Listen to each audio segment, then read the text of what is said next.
Bonjour à tous, je vous invite tout de suite à scanner le petit code. Il y a 5 QCM que vous aurez et c'est des réponses très simples, vrai, faux.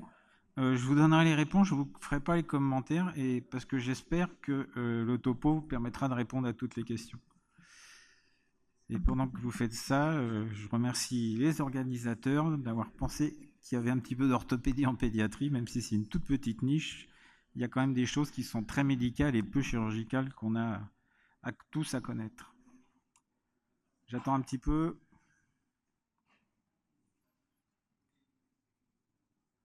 C'est bon? Allez. Alors, faut peut-être mettre en diaporama. Merci.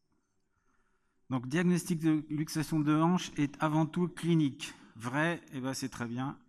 On n'a même pas. Ah, si, il faut faire le topo pour une personne. Donc, on fera le topo quand même pour un. Deuxième question. La pratique d'une écosystématique est justifiée.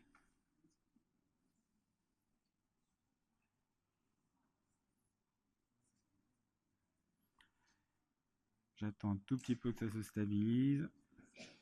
Bon, enfin, on voit la tendance, et la tendance est effectivement, il n'y a pas d'argument pour faire des échos systématiques.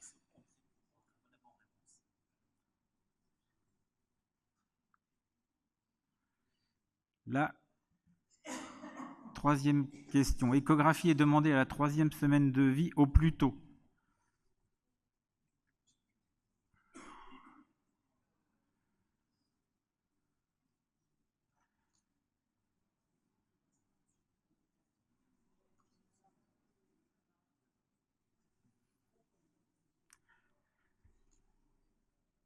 Eh bien, c'est vrai.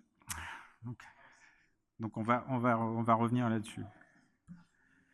La recherche d'un ressaut est le meilleur signe après l'âge d'1 mois.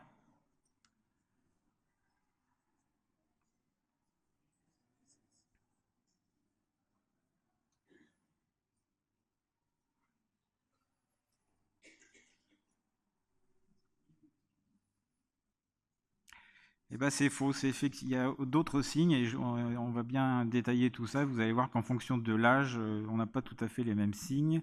Et enfin, la dernière, si je ne me trompe pas, le dépistage doit se faire à la maternité puis au 4e mois. Oh, ah bah avec 2 personnes, ça va.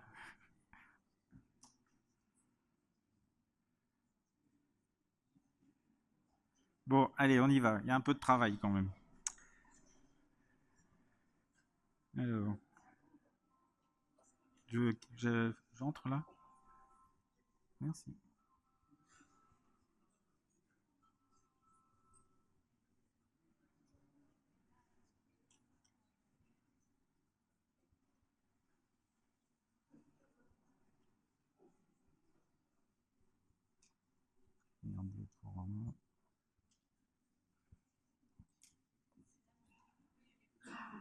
Alors, on peut passer sur la première.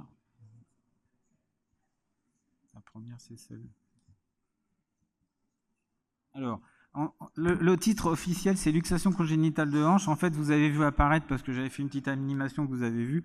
Euh, en fait, on préfère le terme de maladie luxante de hanche parce que ça permet d'un peu mieux comprendre tous les termes qu'on emploie, c'est-à-dire hanche luxable, instabilité, hanche luxée, dysplasie, subluxation, etc.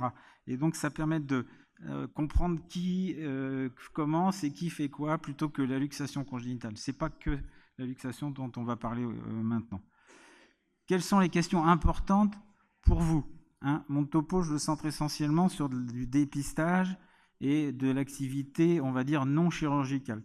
C'est quand la dépister, comment le faire, comment prescrire l'échographie et à quel moment et pourquoi, et le traitement qui peut être fait par un médecin qui s'est bien examiné. Il y a des traitements que je ne traiterai pas puisque ce sont des traitements plus lourds, même s'ils ne sont pas chirurgicaux, des traitements orthopédiques lourds qui doivent passer par des gens spécialisés dans ce genre de choses.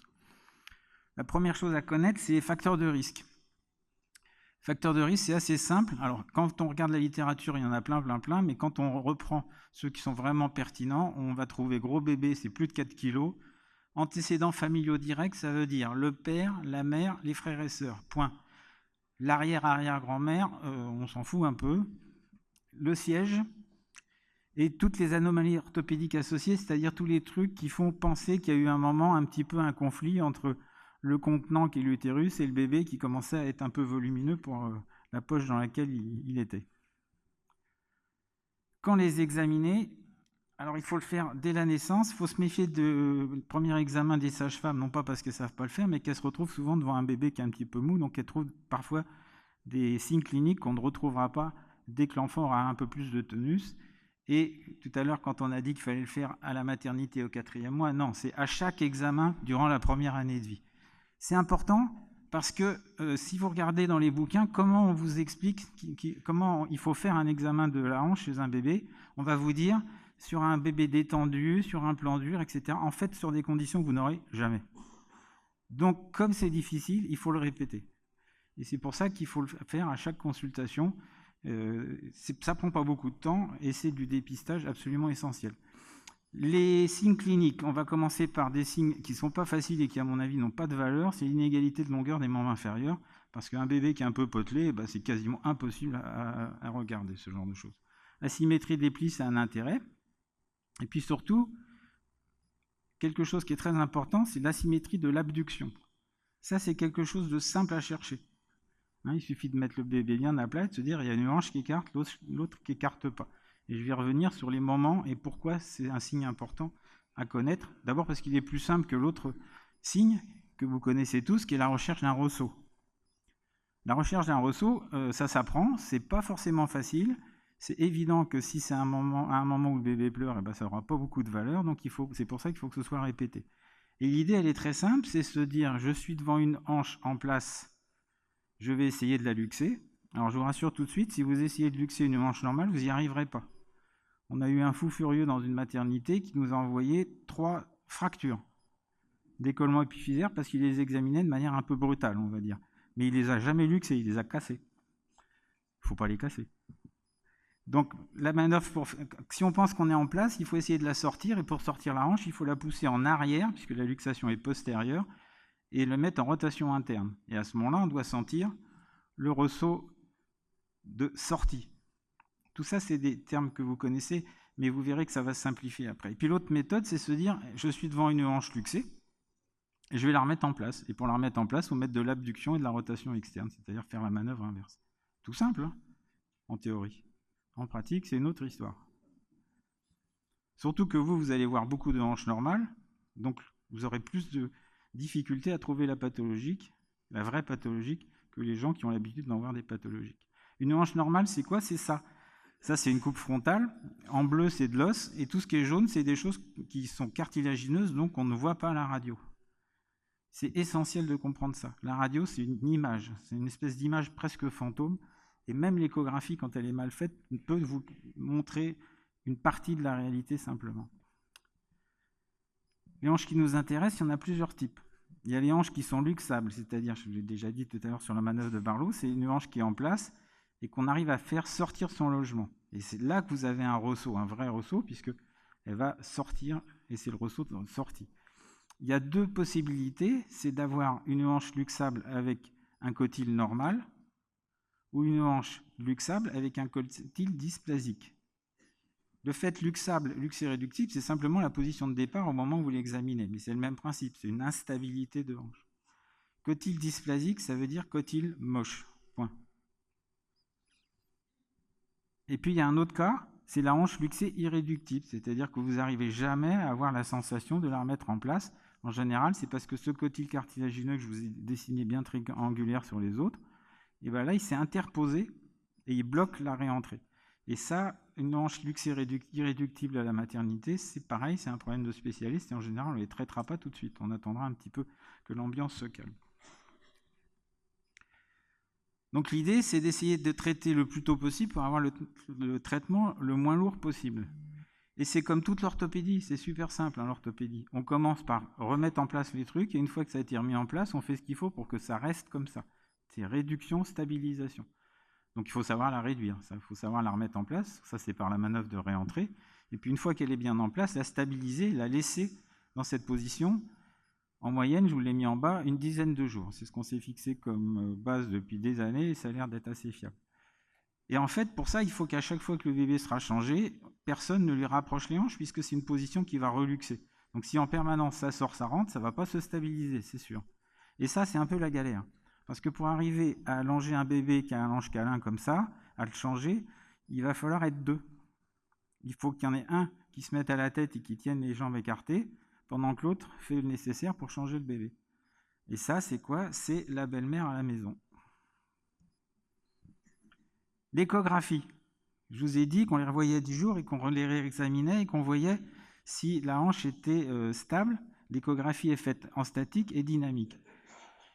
On n'a pas à savoir lire tout sur l'échographie. À mon avis, la chose importante, alors quand vous êtes en ville, vous savez à qui les envoyer, vous savez que vous avez le bon échographiste qui fait les bonnes échos de hanche, mais sinon, quand vous voyez des échos et que vous ne connaissez pas les gens qui les ont faits, ce qu'il faut, c'est que vous ayez des éléments qui vous prouvent qu'il sait la faire, et c'est-à-dire qu'il va vous montrer la coupe qui est représentée par le petit dessin.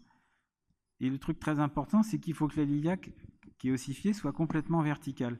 Si elle n'est pas verticale, c'est que vous n'êtes pas dans le bon plan. C'est aussi simple que ça. Et si vous montre une aile arrondie, ça veut dire qu'il n'est pas dans le bon plan et que donc son échographie, il ne sait pas la faire.